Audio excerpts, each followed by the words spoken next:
Back in the book segment tonight, in 1966, a TV show featuring the pop group The Monkees debuted on NBC. It became a huge hit. Subsequently, the Monkees sold 65 million records.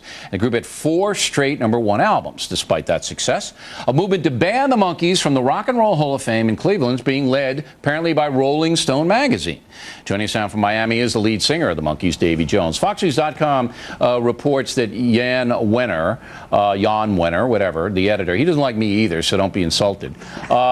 Just thinks that the Monkees were a contrived showbiz invention, not a real rock group, don't deserve a Hall of Fame, and that he's behind keeping you guys out. What do you think? Well, you know, I haven't really thought much about it until this occasion.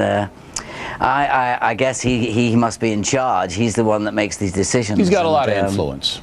Yeah, I guess he does. Yeah, because but if he doesn't like you, well, how could he like me? That's what you know, you're absolutely right. But you guys sold 65 million records. I mean, come on. And well, with all due respect to a lot of the groups in the Rock and Roll Hall of Fame, they don't come close to what you guys did as far as the commercial aspect of it.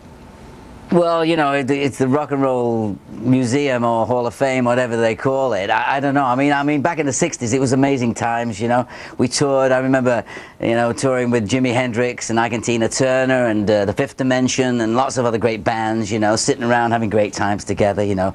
Jimi Hendrix, what a great player he was, you know. He didn't really play the guitar left-handed. That was just part of his show. Now, you were considered kind of a bubblegum group, though, with Last Train from Clarksville and kind of the soft rock songs.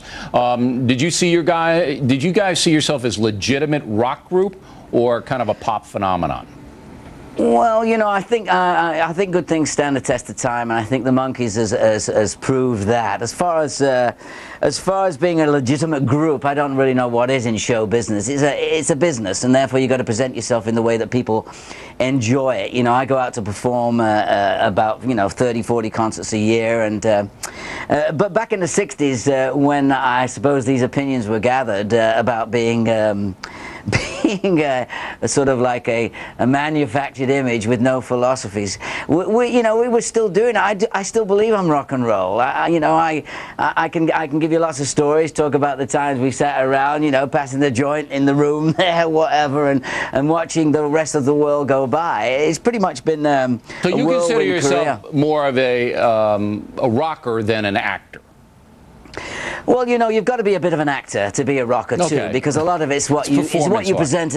One more question for you. Yeah. I don't think people remember that it was almost like an American Idol thing to put you 4 guys together, that you had to go through auditions and they were selecting just the right guys to kind of like be a sitcom Beatles.